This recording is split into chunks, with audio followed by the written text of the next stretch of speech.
কি বলো সরদার সঙ্গে হুমকুমকি হচ্ছে কি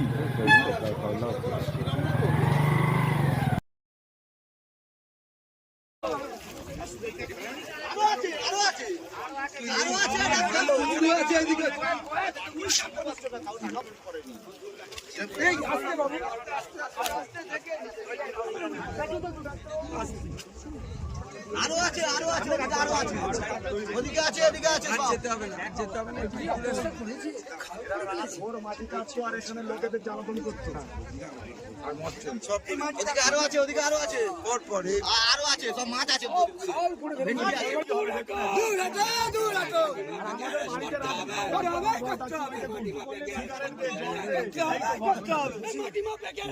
অত্যাচার করেছে এরা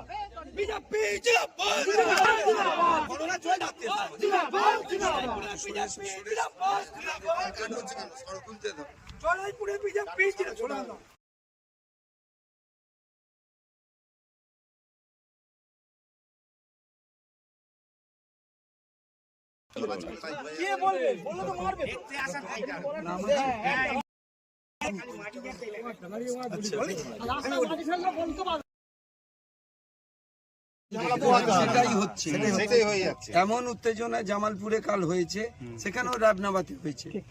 ঠিক আছে, দেখো ওটা তো দেশের জিনিস, পোড়ালে তো দেশের লস, এটা তো ভাবতে হবে। কিন্তু যে মালিক আর ইটভাটার মালিক এরা জানে কোথায় আছে কি আছে, কোনো অসুবিধা নেই।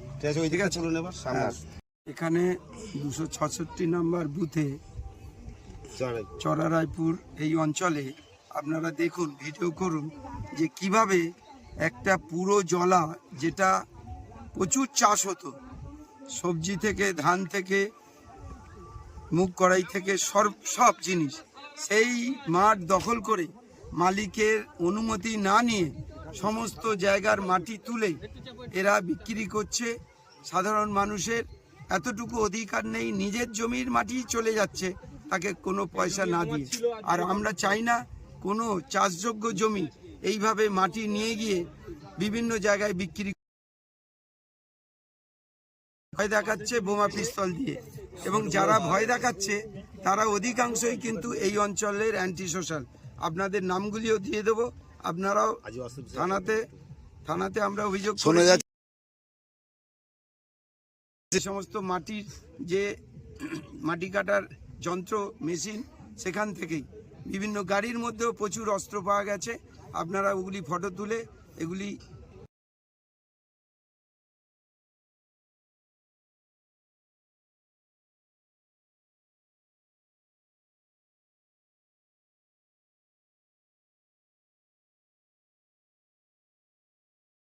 কেন্দ্র করে হয়েছে।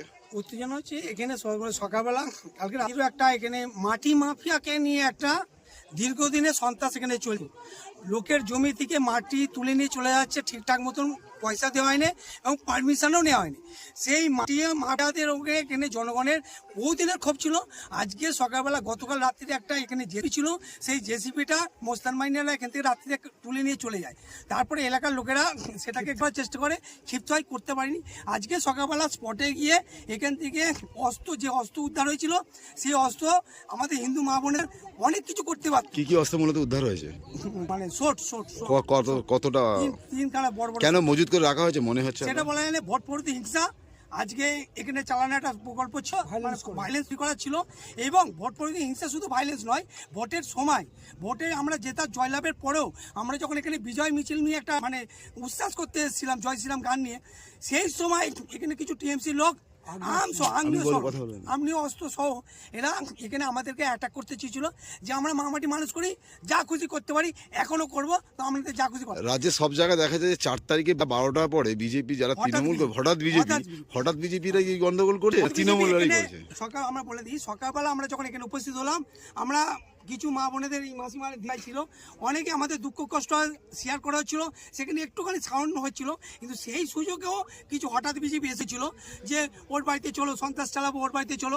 আমরা প্রশাসনকে সঙ্গে সঙ্গে কল করার আগে মানে প্রশাসনকে কল করতে 10 মিনিটের মধ্যে প্রশ্ন এসে জায়গা কভার করে এবং প্রশাসন যেভাবে আমাদের প্রোটেক্ট দেয় সেখানে কোনো ভাইলেন্স তৈরি হয় না এবং আগামী দিনে যাতে ভাইলেন্স হয় সেই অনুরোধ আমরা প্রশাসনের কাছে রেখেছি। কিন্তু আপনার গতকালই আপনাদের মন্ত্রিসভার প্রথম বৈঠক হয়, এখানে মাননীয় মুখ্যমন্ত্রী শুভেন্দু অধিকারী তিনি বলেন যে এরকম ব্যবস্থা করা যায় যে পার্টি বিজেপি পার্টির সক্রিয় কর্মীও জড়িত, তারপরে আইনের ব্যবস্থা করা হবে।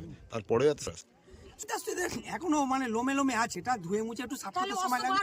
হ্যাঁ, আপনার নাম? আমার নাম সজল। আপনি? আমি বিধানসভা আমাদের বিজেপির বলবো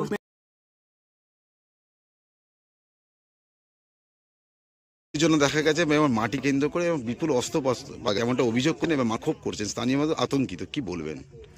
দেখুন, দীর্ঘদিন ধরে আজকে সারা পশ্চিমবাংলা জুড়ে বিভিন্ন মাটিরাজ এবং অস্ত্রশস্ত্র সরবরাহ প্রতিটা অঞ্চলে চলছে।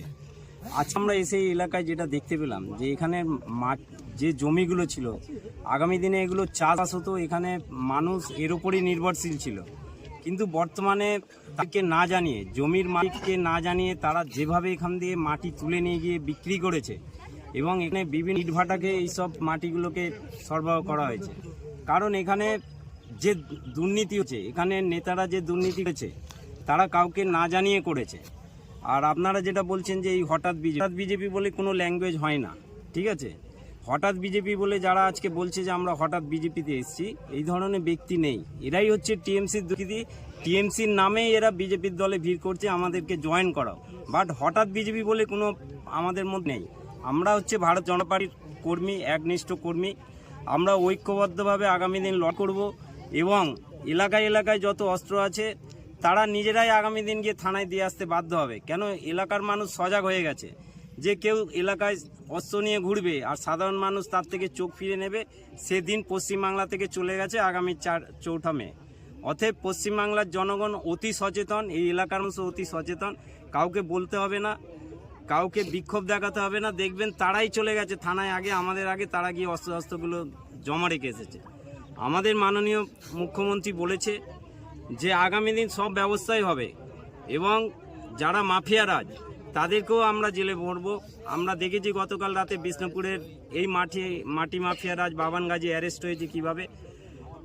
এরকমভাবে প্রতি এলাকাতে যত মাটি মাফিয়ারাজ আছে, যত দুষ্কৃতী আছে, আগামী 15 দিনের মধ্যে কিন্তু তারা অ্যারেস্ট হবে। এটা আমরা ভারতীয় জনতা পার্টি থেকে একদম বলতেই পারি। আপনার নাম? প্রদীপ কুমার মণ্ডল, ভারতীয় জনতা পার্টি বজবজ বিধানসভার চিফ ইলেকশন এজেন্ট ছিলেন।